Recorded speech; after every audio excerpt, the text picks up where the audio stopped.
Well, the Mariners are off to a good start on this homestand with a pretty chill win over the Royals last night. Plus, there's some new info out there about how they might approach the deadline. We'll discuss all of that coming up here on the Locked On Mariners podcast. Colby, hit it.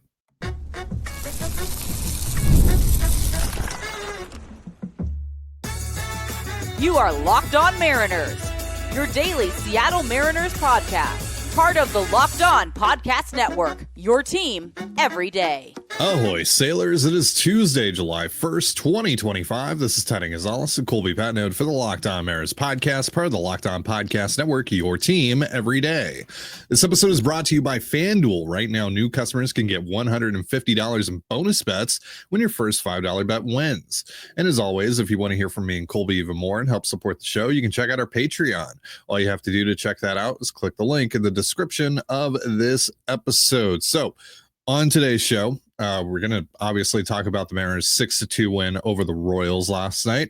And then we'll get into this trade deadline article that Adam Jude just posted over on the Seattle Times. Some pretty good information in there that's definitely want to talk about. But flag players, pick 'em right, gonna shine and take flight.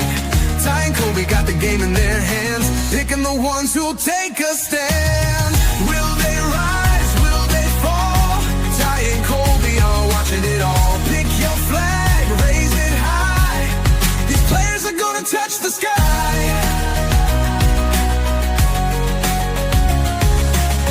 Flag players, pick 'em right, gonna shine and take flight. Ty and Colby, they're making the call, picking the ones who'll stand tall.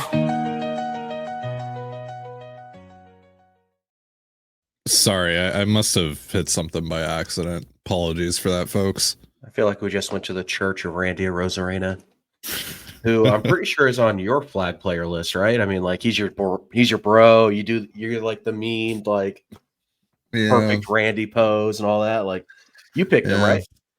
With the last pick, if I'm not like, we each had like 9 players off the board, and you were like, "Oh, I'm going to take Randy. This is perfect."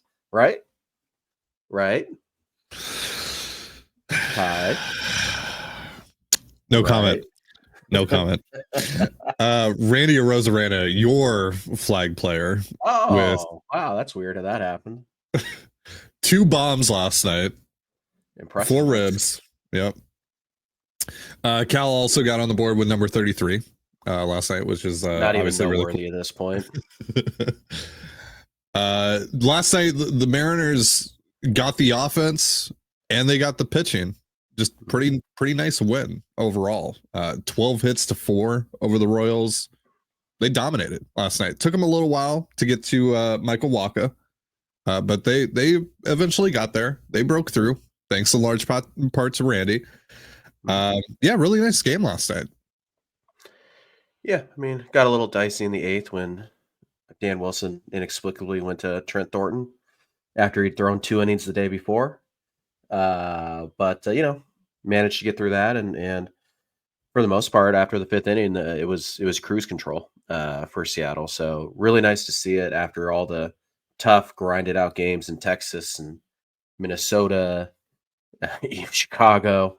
It was nice to see just kind of a blueprint win, hit a couple homers, have your starting pitcher go deep, and hand it off to the bullpen and let them do their work. And, aside from Trent Thornton, who I can't even really blame him for being not good yesterday because he shouldn't have been in the game.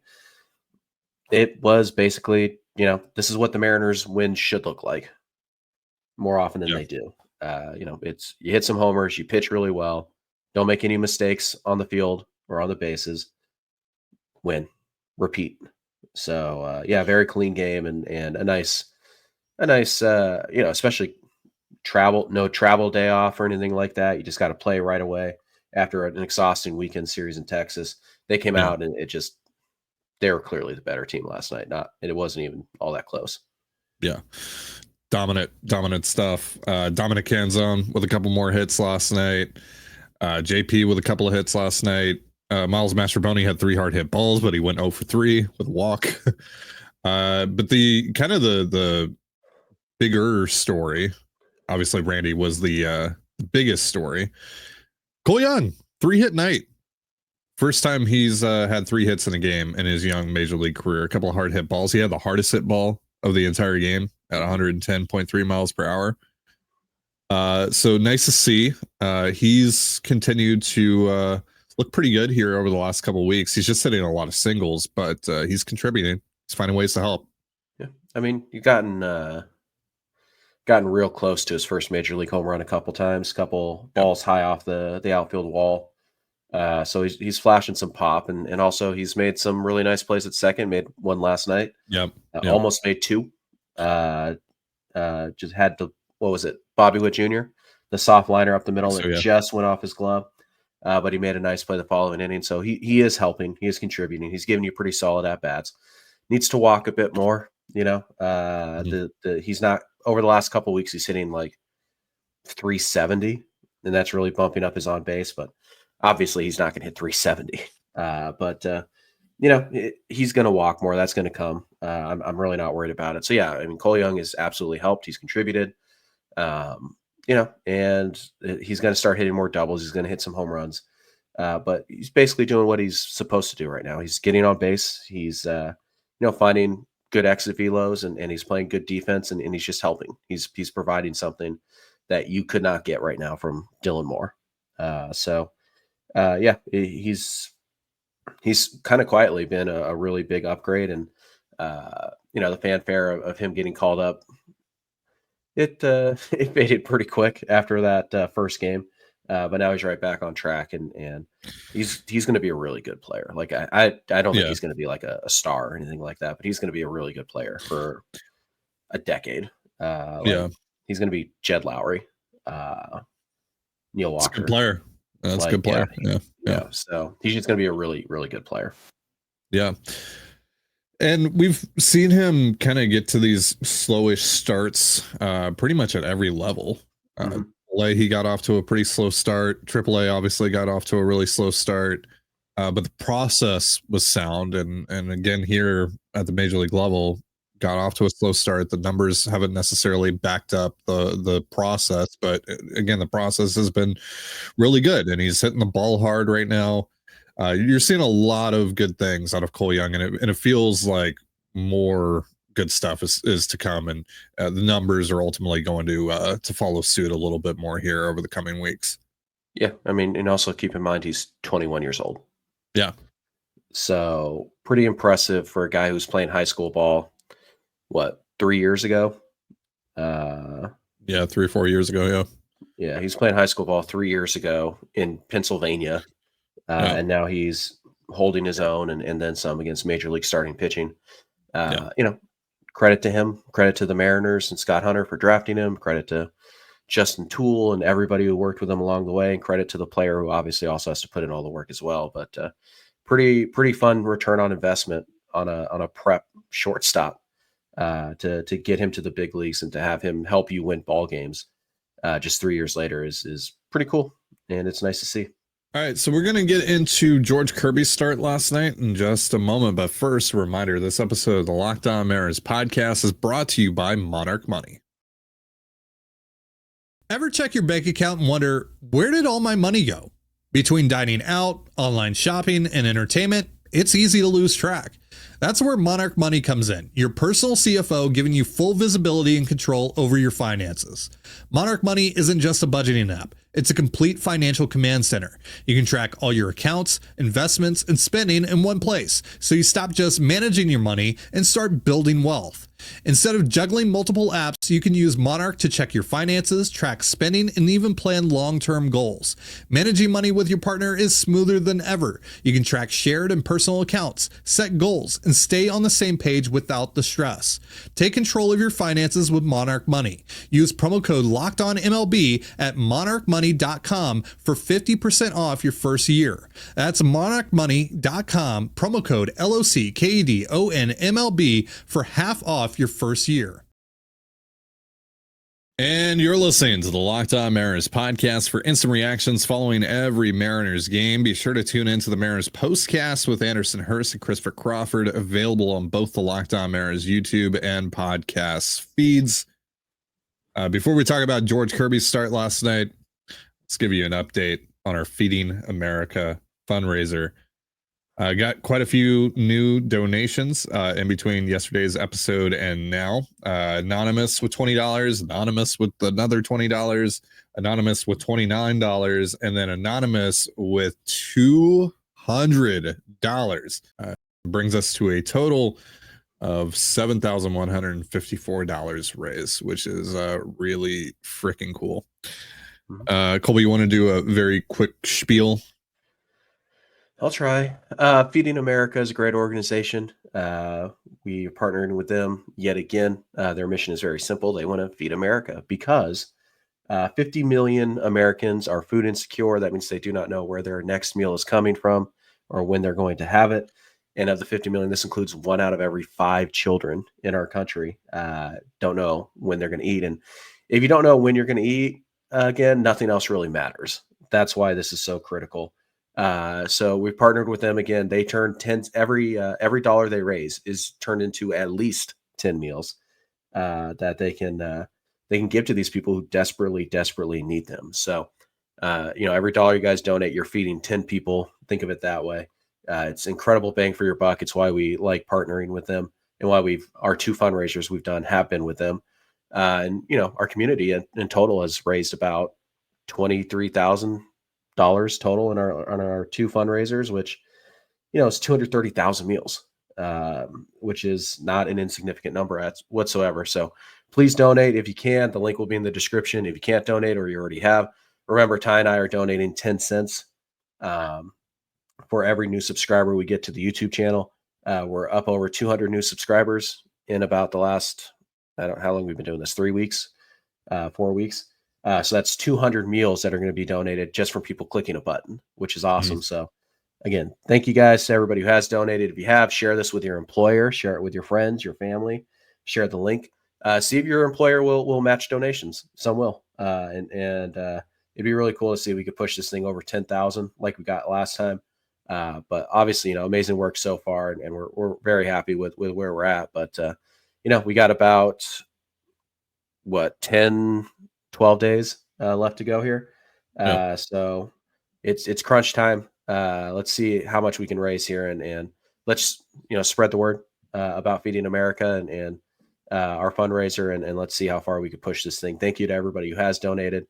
Again, it is an incredibly worthy cause, and we're very happy to be partnering with Feeding America yet again.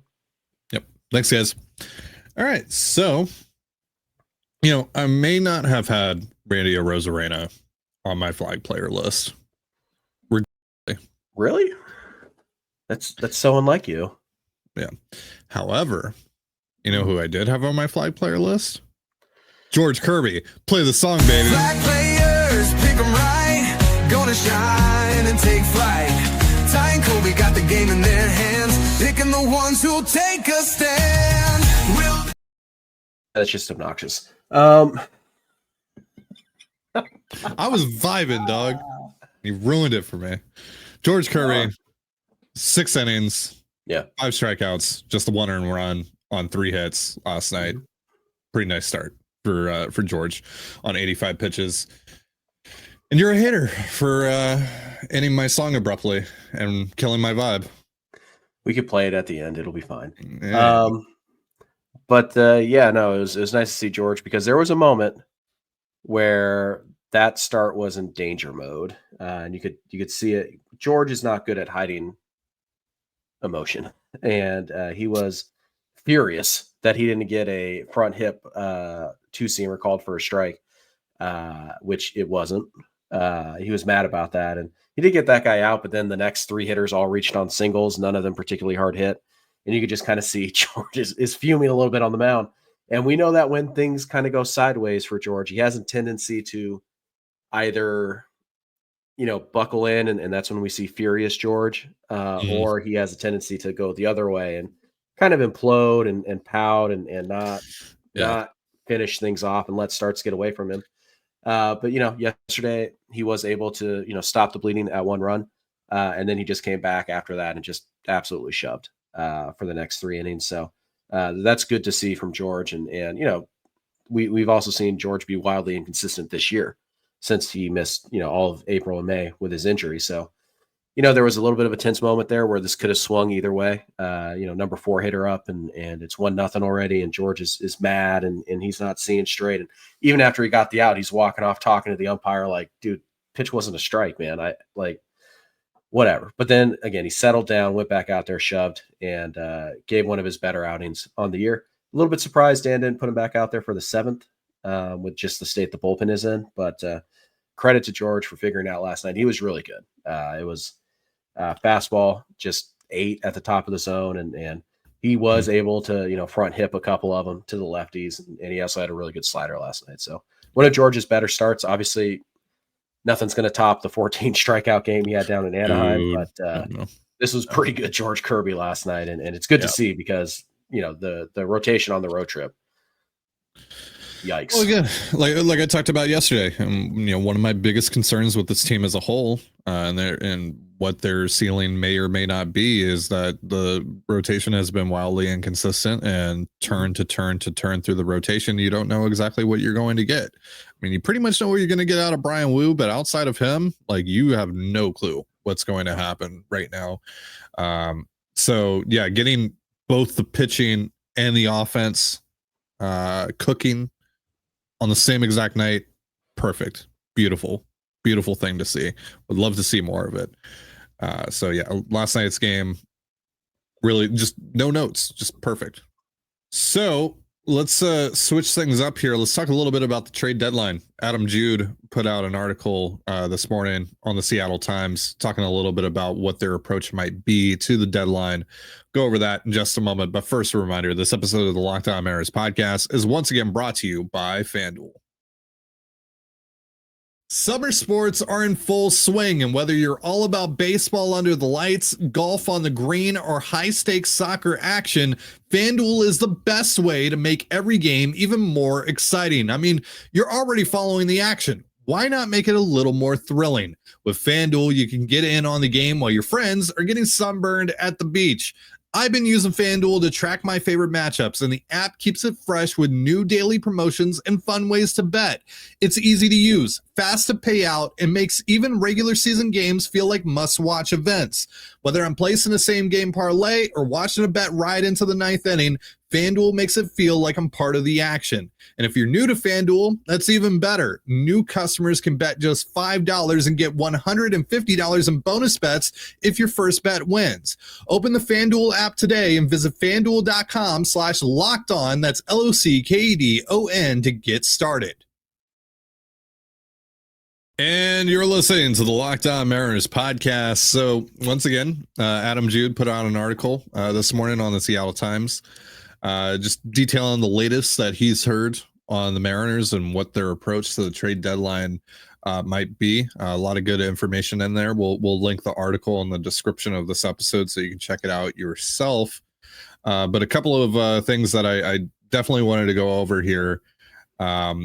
Just a couple of the notes that he made here that really stood out to me. One, that the Mariners would like to add multiple players at the deadline. They would like to have a very similar deadline to what they did last year when they added Randy Arozarena and Justin Turner. That's exactly what I want to hear. Yep. He reiterates that the Mariners would have interest in, Josh Naylor and Ryan O'Hearn and Eugenio Suarez. Yep. But really the most interesting note here is that if Carlos Alex Bregman, Santana. Carlos Santana was also mentioned. Forgot to mention that, but yeah, Carlos Santana Let's was run it mentioned back as to another. 2022. Gino and Carlos, let's get this done. Yeah, Can we trade for Paul Sewald while we're at it too? Right, we should honestly. The vibes would be off the charts. Honestly, we should. Let's just right every single wrong the front office has made over the last couple of years. Could you have that? Oh, look at the Mariners. They're just out here trying to fan service. And it's like, oh, yeah, ignore the fact that they got significantly better, but okay. Hasn't Paul actually been like really bad this year? I don't know. He's been hurt. I don't know if he's hurt. pitching still, but yeah. I mean, I don't know. Like, I doubt you can get Matt Boyd back, so you kind of have to get Paul Sewald back. Paul only has thrown 11 innings this year. Struck out a lot of dudes in those 11 innings, but 6.17 ERA. Yeah, he's got a shoulder thing. He's on a rehab assignment right now. Should Anyway. be cheap. Yeah. RJ Shrek.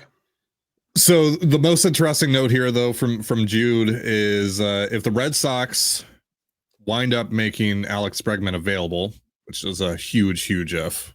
Apparently, the Red Sox are actually hoping to restructure that deal into a long-term deal. With him. So basically rip up the initial contract, rip up those options in year 2 and year 3, and get him signed long term. I wonder if the blowback to trading Rafael Devers has anything to do with that. Perhaps, but maybe they're trying to work on that this month, and if they can't move forward on that by the end of this month, maybe they're willing to trade him. Maybe. So Jude said, if the Red Sox do go down that route, the Mariners would be interested, which we obviously had some doubts about when we were going through Jeff Passan's top 50 deadline target list. What was that, last Thursday? Yep. For obvious reasons, because it's the Mariners. Because it's John Stanton and this ownership group. We don't need to go over it. However, speaking about those guys, Jude, just like a lot of other people in the industry, said that according to sources, ownership has approved expanding payroll to facilitate a significant trade at the deadline. Sure. We'll believe it when we see it. However, it is interesting that the Bregman idea isn't being shot down by Adam Jude, who, he's been very real about what the Mariners are able to do and what they're not able to do. Sure. I will believe the Mariners are willing to eat what's left of Bregman's contract when they actually do it. And even then, I'll be like, how much money are the Red Sox kicking in here? And what did that cost us? It's because you didn't want to spend an extra $4 million. Sure. But I mean, I guess cool that he mentioned him, but didn't shoot down the idea immediately. But I don't think Bregman's going to get traded. And does Bregman have a no trade clause? Because if he does, he's not accepting a trade to Seattle. I don't think so, no. And so maybe you catch a break there. And then it's like, okay, well, what if he opts in? He's not going to. I wouldn't lose too much sleep over that. But even if he doesn't, okay, well, we still owe him about $10 million. Is that all the Mariners going to be able to do? I mean, are they even going to be willing to add $10 million of payroll? I mean, it's Alex Bregman, though. And that might be all you need to do. I'd probably rather have Gino and Santana than just Bregman. But yeah, I don't know. It's interesting. Yeah. It's interesting. I mean, to me, again, like I said, when we went through the passing list, Bregman's the guy for me. Checks off all the boxes. Sure. If the Mariners are actually willing to take him on and the Red Sox actually make him available, that's target number 1 with a bullet. Like, forget the Gino idea. I'm going after Alex Bregman. But why not both? I mean, you could make it work. Yeah, sure. Mitch Garver was your DH last night. Just saying. But yeah, cool. It's awesome that Jude didn't shut it down. And but when I think of all the roadblocks that are in front of Seattle and Boston to get a deal done like this, all fair. Yeah, I wouldn't lose any sleep over this. I wouldn't overreact. I would still say the odds of it happening are 3 to 5%. I still think much more Passan put his chances of being traded at 10%. So right, and if you're talking about being traded specifically to Seattle, it's got to be less than that. So sure, 3 to 5% at most. It's not zero. It's not zero. But I would still go ahead and stay focused on your Genos and your O'Hearns and your Nailers and guys like that. But Bregman is out there. if the Red Sox do end up putting him, and that'll be late in the process if the Red Sox do trade him. So yeah. But if it does happen, yeah, Seattle should absolutely sniff around and see what it would cost, and gauge the interest and all that stuff, and see where it takes you. But I have such a hard time imagining that would happen. But again, it's worth exploring at the very least, and they should do that. And it sounds like they will, if it is, an option that's available to them. But I would be shocked, like absolutely shocked, if Bregman was wearing a Mariners uniform. Honestly, I'd be pretty darn shocked if he even got traded. But maybe. Oh yeah, no, like don't get me wrong. The likelihood of this is so incredibly low, but they need to be in on everything. So the fact that if Bregman is available, if that happens, and that they would be interested if that's the case, that's exactly what you want to hear right now. So good stuff. All right, well, that's gonna do it for our show. Thanks so much for joining us here on the Locked On Mariners podcast. For Colby Patnode, I'm Titan Gonzalez. Be sure to give us a follow on Twitter at LO_Mariners. You can follow me at Titan Gonzalez and Colby at CPAT11. That's CPAT11. We're also on Blue Sky. You can follow me at TDG, Colby at MLB Colby, and the show at Locked On Mariners. You can also find us on Instagram and TikTok at Locked On Mariners. Have yourself a beautiful baseball day, and we'll see you next time. Peace.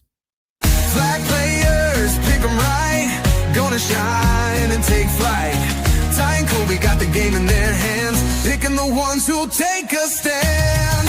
Will they rise, will they fall? Ty and Colby are watching it all. Pick your flag, raise it high. These players are gonna touch the sky.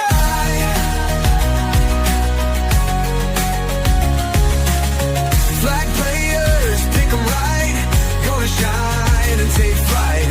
Ty and Colby, they're making the call, picking the ones who'll stand tall.